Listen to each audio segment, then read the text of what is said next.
Hey everyone, welcome back to Top 11 Official. Are you near bankruptcy? If you're like me in your first season, you did a lot of foolish things. So here is some tips how to save money. So first season's easy. They give you a big cash injection. Here you can see the maintenance problems. And one thing I did in the first season, I always spent money to upgrade these. I wasted millions. Just click the ad. And one thing you really should do, I'm going to show you here, before you watch all these, get out of here, go into your training, and make sure your ads are expired for the day. Because you don't want your ads coming out of your ad pool that you can use to increase the condition of your players. So once that's expired, you can see here it's not. I have some, so I'm not going to do my maintenance right now. I'm going to go back into my maintenance, and then I'm going to wait till I've played my match for the day, I've conditioned my players, it says ad limit reached, and then I'm going to start doing the maintenance. Other things you could do, spin this ball and see what you get. Here I get a little bit unlucky. I get loyalty rewards or points, but what you want to get is maintenance cost reduction or building reduction. So when you get those things, you'll be able to go in here and it'll cost. You'll reduce at a lower rate. It's okay. Or what you want is when you go into build something, so right here, upgrade, it's going to cost less. So I actually can't upgrade that. I got to upgrade my turf first, I think. So when you go to upgrade, see it's 670K, but you could get 50% off. It'll only cost 300K. So always wait to build on those days. I'm just going to wait. I got a higher payroll. Another thing you can do that will really save you a lot of money. A lot of people like to do this. I'm not sure I like it because it does limit the potential of your team, but it is a way to save money. So, for example, you look at this guy. This is a rookie on my team, and I built him up to 10 stars in the youth academy last year. But look at his contract. He's costing me $9 million, or is it $9 million a year? $7 million a year. His value is $10 million. So $7 million. And if you look at like another young player I have, so this guy who he's not as good, he came up in the youth academy, he's only costing 2.11.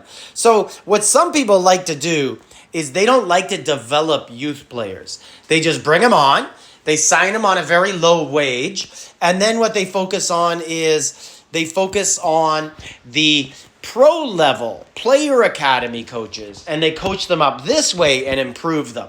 And then that way they're locked into a low salary. But it's more expensive in terms of the items you're going to use. But that is a way to really bring down the cost. And then another thing is obviously win, right? Like you could see the amount of money you win for winning tournaments, winning games, that sort of stuff. You can also go into campus and you can play around with your ticket prices. So right here, ticket prices. I got all mine high. I'm experimenting with it right now. Personally, I find that moderate is probably the best that will bring in the better prices. You'll have higher fan loyalty. You'll have more people in attendance for the game. But I'm winning a lot right now.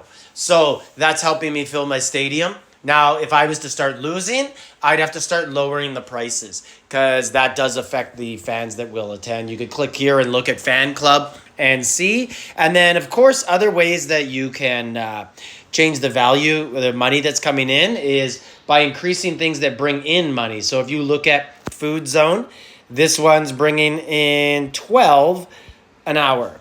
And my parking is bringing in 12 an hour. If I go to upgrade it, it'll go up to 13.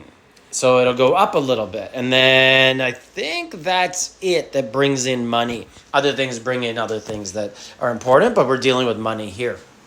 And that's pretty much it. That's all the ways with finances. You could go into your finances as a team and take a look at it here and see how much you're paying and kind of map out where your finances are going to be at the end of the year, and that could kind of dictate how much you want to upgrade your facilities. So if I look here, my player wages today are $1.42 million.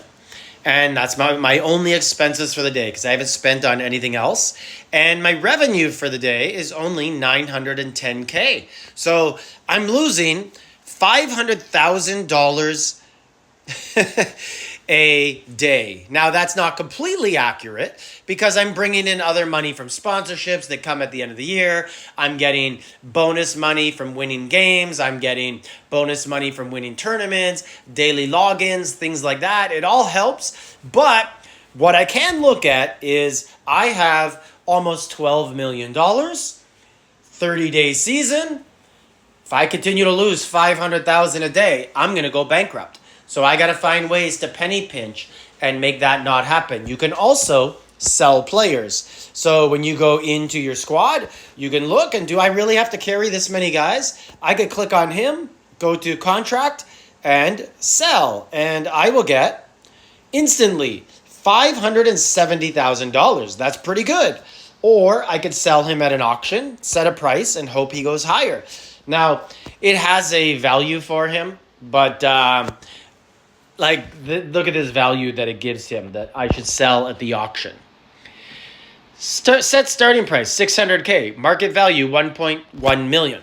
I don't know anyone who's going to pay that amount of money for a 22-year-old. Maybe if I finish off his special ability at the top, it might add a little bit of value. You could do things like that, more positions. Someone just wants him as a backup, put him up for auction. If it doesn't work out, just sell him straight up for the money.